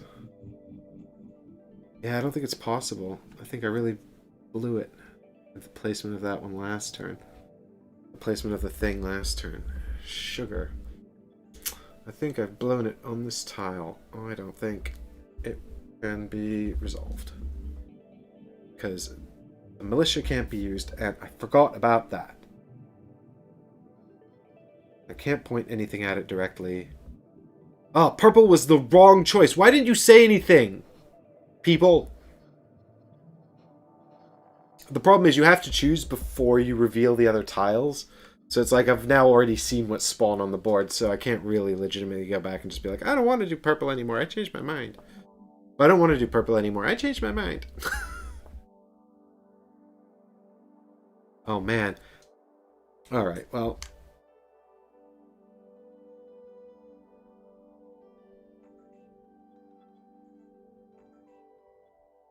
Yeah. Totally. I should have spent a bit more time thinking about what I was going to do on my turn. Yeah, because it's just unsolvable, that problem right there. They're too spread out, and I've only got the 3 shots. I basically need to do 4 shots worth of damage, and I've only got the 3 shots. That one doesn't matter which way around it goes. This doesn't matter either. Yeah, literally nobody's got any range. This is all Lilith's fault, because she blew up those towers and ruined my life. But if I don't destroy this tray, then she's just going to walk onto it and I'm going to lose that way, so. Oof. Oh, God. That doesn't do anything for me either.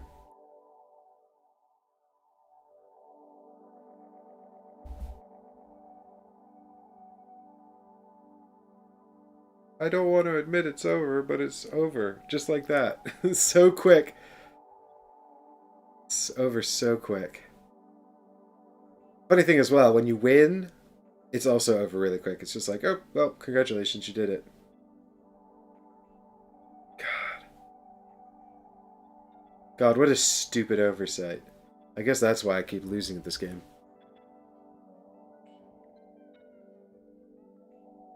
But you know, like, this is the thing. This is why it's sort of sitting there on my table like the whole time, because even though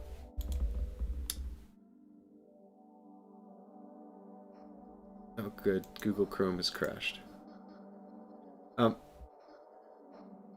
Even though this has happened, I still really, really, really want to go again. I'm like, okay, well, now I'm going to reset and try again, you know? And I really want to have another go. Like, it's such a weirdly compelling puzzle. I really don't know if I would want to do it with more than one player. I just can't tell. I think that it might be more helpful, potentially, to have someone else there helping you out. Like, oh, Google Chrome has totally died. And now I can't see chat. I don't actually know if I'm still live, but I'm going to pretend I am. You know, like...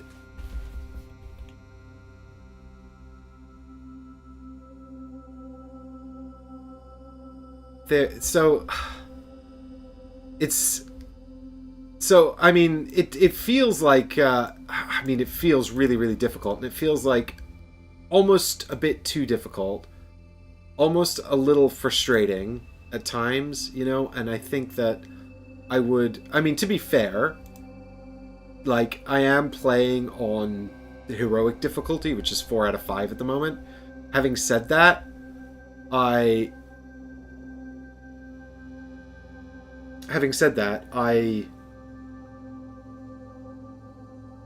I don't think it doesn't get a lot easier, even on the other difficulties.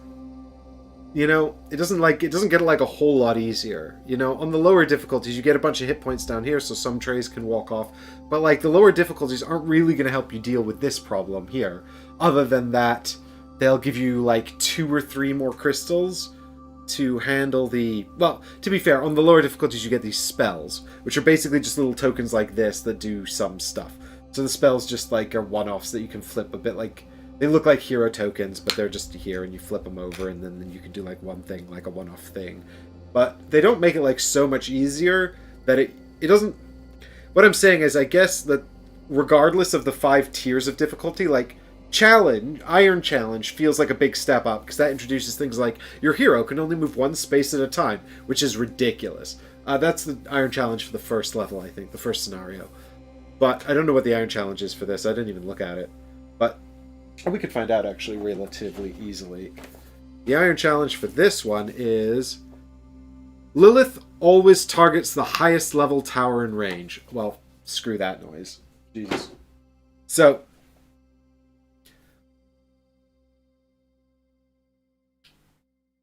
yeah, what I'm saying is, like, with the exception of the Iron Challenge, I think that between the other 4 levels...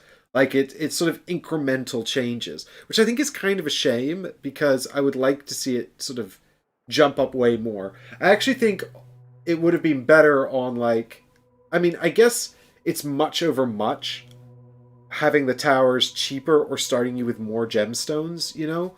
Like, but on the 1-star difficulty, I think it just gives you 2 or 3 extra gems, which is essentially 1 extra tower. So I think if... yeah, it gives you just 2 extra gems and a spell, but you have 12 hearts here, right? So you can just have enemies, like, walking off this edge. I mean, this tile would probably still kill you. This tile would still kill you if you didn't do anything about it. But, you know, it'd be easier to bring this down to below 12, right? Damage from the tile. But I liked, actually, when I was playing it on... Because I played all 3 of these scenarios and beat them all...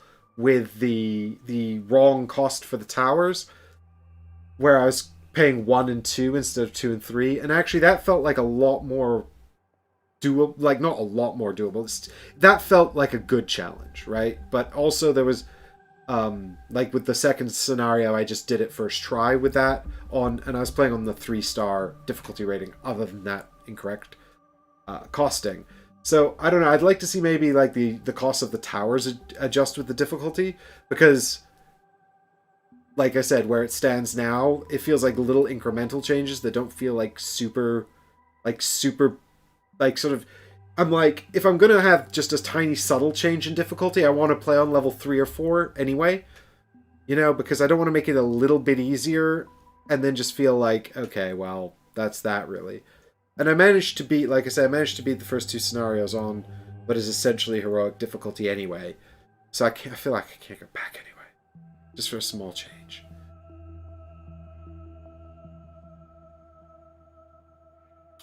So the core set, I think... I don't know what's the price for the core set, Jonathan? Is it like 70 quid? Oh man, you really don't like losing. I don't mind. I don't mind losing. I don't like losing in under 2 hours on stream. I would have liked to play a little bit more content. But yeah, Carnegie rematch will be fun for sure. But I think that the like, as a sort of a compelling little puzzle, I think that 60 quid, but you're not sure if the guy in the store is discounting it. Yeah, I mean, I think the recommended retail price is somewhere in the region of 75 quid. So it's like, it's not cheap. And the production quality is very scaled. These little guys, actually, these little plastic soldiers, they're a deluxe kit thing as well. I can't show you the other ones. I'll get them out the box. Seeing as I'm doing it now. If you buy the retail set... I don't think you get these plastic trays for the heroes either. I think they might be a deluxe thing. But you get these wooden meeples instead. And these are really annoying. because they don't cover up the whole square on the grid. Like, we're playing this, like, domino game, and, like, that's really satisfying to plunk him down and cover up the square. But then, like, putting this guy down, it's like, what do you, lie him down? No, he's too big. So I guess you have to stand him up, but then he just kind of covers the space, but he also kind of annoyingly, like, blocks what you can see on the tile. I don't know. I didn't like these guys. And also, they can fall over. I didn't like them. So, I'm glad I've got those plastic guys, but I think they're a deluxe component, so that's kind of a shame. But having said that, like, I don't know if it's worth getting all the extra bits for this. And if you were going to get one extra bit, like, the plastic hero trays suck, and the Lucky Duck Games admitted that, and they're actually redoing the plastic hero trays, I think, in the new campaign. And this is part of the reason why I'm playing it, by the way, because the new campaign's live at the moment. It's like, do you want to get involved? The new core set, I think, might be a better investment than this one. I don't know. I mean, obviously, Brass Lancashire is probably better than Brass Birmingham, and people widely think Marco Polo is better than Marco Polo 2. So, following on from that completely irrelevant comparison, the core set of this is probably better than the second core set, but I think that the second core set actually, I would anticipate that they probably learned from their mistakes with this core set, and they fixed a lot of those in the second set. Not really component-wise, I don't know about that, but I mean, sort of like, in terms of the rules, like I said, this Liloth'd scenario is much more interesting than the Portal thing. The Portal thing is okay, but I've only played 3 scenarios, so I don't know how often they use it. I assume, out of the 10, they're probably going to use it 7 times, because there's 3 bosses in the box. I don't know, though. But I don't think they have the portals in the new core set at all, because the time rift is solved in that one. The story continues with something else. There are 3 expansions. There's 2 small expansions that introduce a new boss and hero each, and then there's another big box expansion with some more heroes and a boss and a new mechanic as well that I haven't actually looked at. But I think these are great. Like I said early in the game, these turrets, these physical towers, absolute pain in my ass to put together, but like way better than the plastic things that you're supposed to use instead. Oh, actually, I'll show you something else that really bothered me about this core set box, which is that you've got these. So these trays are not really great. I don't know if they're from the deluxe box, though. I think they might be. But I like this campaign tracker, though. I like that you can put out the stickers and keep track of your scores and follow your campaign all across the game. That's neat. It's got all your stickers there as well for it, so you can check whether you did 3 stars or just... This is for the Iron Challenge, I think. There's a poster. Don't care about that, though. But you've got... so you get these long tiles. Like, I don't know if I've got any out for this scenario, actually. They're the ones that are... basically, they're the length of this entire part of the tray, right? So I had to actually put these bits of paper in myself, which I cut out of construction paper, to get these out. Because otherwise they fit so tightly into this tray that you can't actually get them out. And it's so annoying. So I had to invent this so I could lift these out. Because otherwise you couldn't get them out. And that's kind of just like... And that's what I'm talking about. Like, the production is all over the place. Because, like, some of it's really good. And then that's just really annoying. You know? And these, again, like, they look great and super functional. And you just put these out to mark that this is a purple building spot, right? So you see, and they match up with the thing on the back of the soldiers as well, so that's kind of neat, you know. But then you put the cards on them, and it slides around all over the place, like it doesn't stay put at all.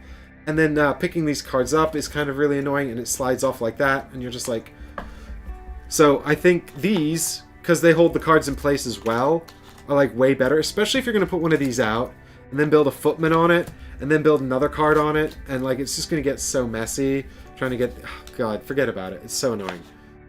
But these trays are great.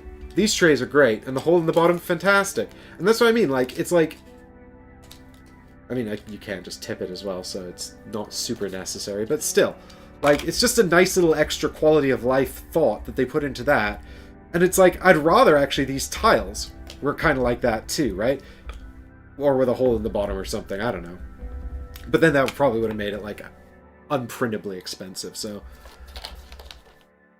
You never know. But like I said, I set this up, and I couldn't stop playing it. I find the puzzle so compelling. I really want to go back to it. Already, now that I'm done, I failed this mission like 5 times now, and I want to do it again. I don't... It's for all of these faults and all of these criticisms, it's a super compelling puzzle. For someone who doesn't solo game. And I don't know, like I said, if I was playing... I wouldn't get this out to play multiplayer at all. I don't think I'd feel inclined to. I'd get Spirit Island out instead. I would maybe try it, but I'd be getting it out to play it academically, because I have a YouTube channel. I wouldn't be excited to play it over Spirit Island. But solo, I don't know if... Do I prefer this to Spirit Island? I don't think so, but they both offer me slightly different things. But from someone who's played a lot of Spirit Island, and I play it a lot with other people as well, I like Spirit Island much more with other players. I find Spirit Island solo... I don't know, maybe just because I played it so much multiplayer, it just feels a bit like lonely to me. Having the one spirit who's sort of like only really good at like one thing. I find, you know, or like some of the spirits, like some spirits are just way harder solo than others. Whereas I find when you've got two spirits, one, especially if you pick them right, they can always kind of complement each other. Like picking the two spirits, because they have their different functionalities and the way they work and what their strengths and weaknesses are, picking the two spirits together, or 3 or 4 if you're playing with more people, feels like a really interesting decision. Whereas that decision is devoid in the solo game, and then some spirits just can't really function on their own. Whereas this, I mean, I say they can't function. I think there's only like 1 or 2 that can't function on their own. But like, I haven't played a lot of the Jagged Earth new ones yet. I only just got it. But I've really been enjoying what I have played. I managed to play the super hard one. I don't know why I'm talking so much about Spirit Island, but it just, like I said at the opening of the video, it just feels like as a sort of an experience comparable, even though the mechanisms are different. But as a sort of like tense onslaught sort of experience where you're constantly just trying to put out fires and survive long enough to win. They've both got that in common, and I think that's why I make the comparison. But as a solo experience, I think I do actually prefer this. Maybe because I've got my bonus heroes who show up and help out, it just feels less lonely. HexyBeast says, I usually play two-handed.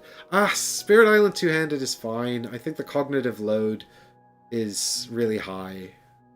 Like, I don't mind it, but it's not my preferred way to play. There's lots of fun combos in Spirit Island, it's true. But this I would not feel at all compelled to play this two-handed. I think the solo mode in this, what they've done with sort of like these one-strike heroes, and you've got 3 of them and they come in, it's like they've sort of replicated an element of the two-player game. Like, because, you know, there's basically 2 things you're doing, right? Heroes and towers. The towers in a two-player game are just split up between the 2 of you. So you're just kind of like, who's going to put their tower where? We need to delete this tray. I'll put my tower here. You know, and because you've got a color assigned to you, you know, it's like, you're like, well, you have to put your tower there because that's the only one that can hit it from here, you know?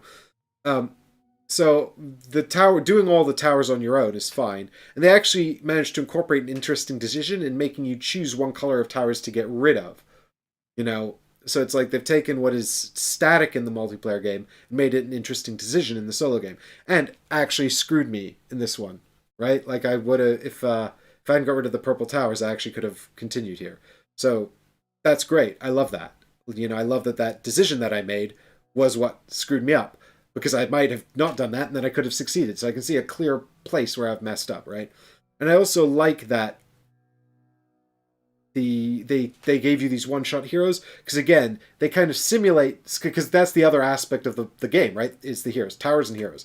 And the heroes, they've kind of simulated the effect of having 2 heroes on the board by instead giving you 3 one-shot heroes. And then you've got you learn their different powers, and you're like, okay, well, when am I going to use these? You know, when do I need to use these? And so again, they've taken that and made it an interesting decision about when you choose to exploit that for maximum benefit. So I think the way they've adjusted it for solo is great, and I can't imagine I'd ever get it out for multiplayer when I could play Spirit Island. But as a solo thing, I keep going back to it. I'll probably play again after the stream. So there you go. That's my rundown of Kingdom Rush. Maybe I'll post pictures of it on Instagram, or Facebook or something. So if you want to know whether or not I get past this scenario, you'll have to follow me on social media. At RSP Network on Twitter. Can't remember what I am on Instagram. Ready Steady Play. I don't know. But anyway, I'm done shilling. It's quite expensive, and the production costs are all over the place. But if you liked what you saw here, then maybe it's something for you. Facebook, ew.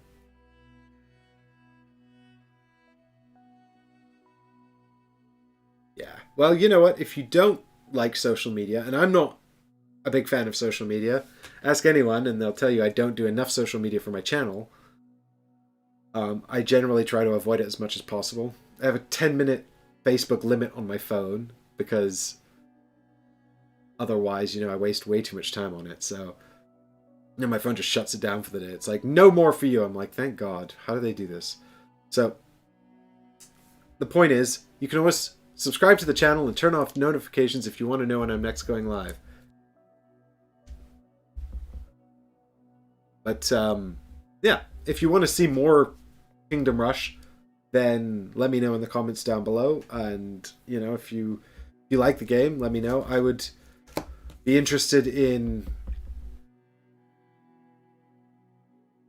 playing more. Well, I'll probably play more on my own, so I'm more than happy to come and play it with you guys. But tonight, I don't think we'll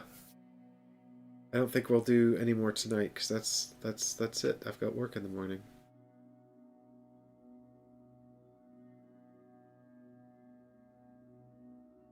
So I hope you've all enjoyed the stream, and that it was somewhat educational, and I hope it gave you some insight into this game, and whether it's something you want to get involved in on GameFound if you didn't or haven't yet, and or if you wanted to pick up a course anyway. That's kind of the point. But yeah, the setup and the teardown is a little bit of a pain, so there is that caveat, but it's not the worst.